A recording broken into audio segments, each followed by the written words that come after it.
Welcome back to The Explainer. Today, we're diving into one of the most wild economic shocks in modern history. Imagine just ripping the brakes off a massive, complex economy overnight. Well, in 1991, India did exactly that.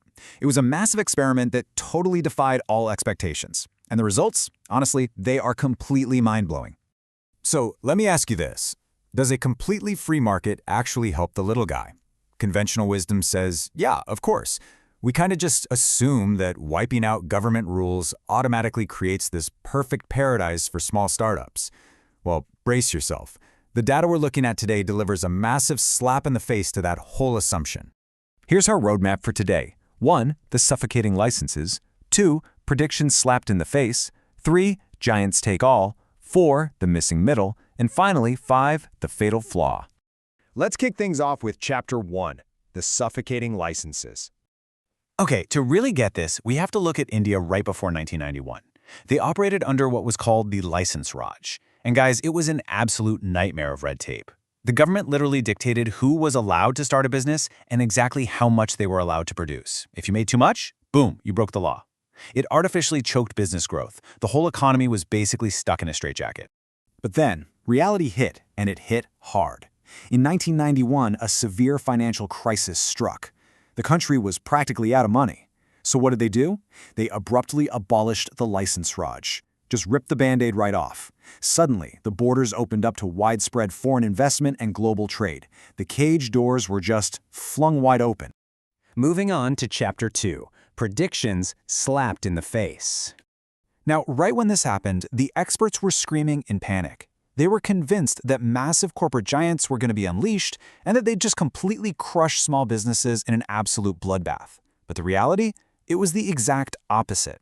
Complete deregulation actually triggered this unprecedented explosion of brand new, tiny startups. Nobody saw it coming. So how on earth did the experts miss this? Well, they were using completely outdated methods. The old studies were basically taking a single, random yearly group photo of the economy. You just can't see real growth that way. But the new research using the Prowess database, it changes everything. It's more like a 16-year, continuous tracking video of the exact same companies. We actually got to watch them evolve in real time. And the proof is absolutely stunning. We saw a massive 24% drop in market concentration. That's a huge dip in the Herfindahl Index, which is basically undeniable proof that the monopolies were rapidly losing their grip. The little guys were flooding the market. So freedom was working, right? Well, hold on tight. Which brings us to Chapter 3, Giants Take All. This beautifully illustrates the bizarre chaos of a truly free market. Because yes, small startups were multiplying like crazy, but simultaneously, those giant corporate incumbents weren't dying off at all. They were actually exploding in size. They expanded their massive dominance. Bizarrely, the market polarized into this brutal winner-take-all arena. Look, it really all comes down to the brutal law of resource reallocation. Step 1, the artificial output limits are totally destroyed. Step 2, the weak, inefficient companies immediately bleed out and lose their resources. And then Step 3, the elite, hyper-efficient giants swoop right in. They grab all that newly freed capital and just skyrocket. The strong literally devoured everything the weak left behind. Now for Chapter 4, the missing middle. And honestly, this is where things get wild. Now, what's really interesting about this data is the severe, alarming U-shaped curve it creates. Over on one side, thousands of new, tiny startups are rising up. And over on the other side, monopolies are soaring, getting impossibly huge. But the center? The middle completely collapsed. Medium-sized firms were just utterly wiped off the map. This is a terrifying hollowing out of the economy. I mean, really think about what this actually means.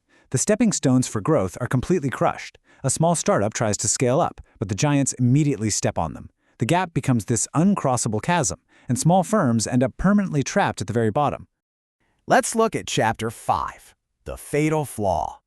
So why did this beautiful free market experiment turn into such a brutal trap? Simply put, the government only did half the job.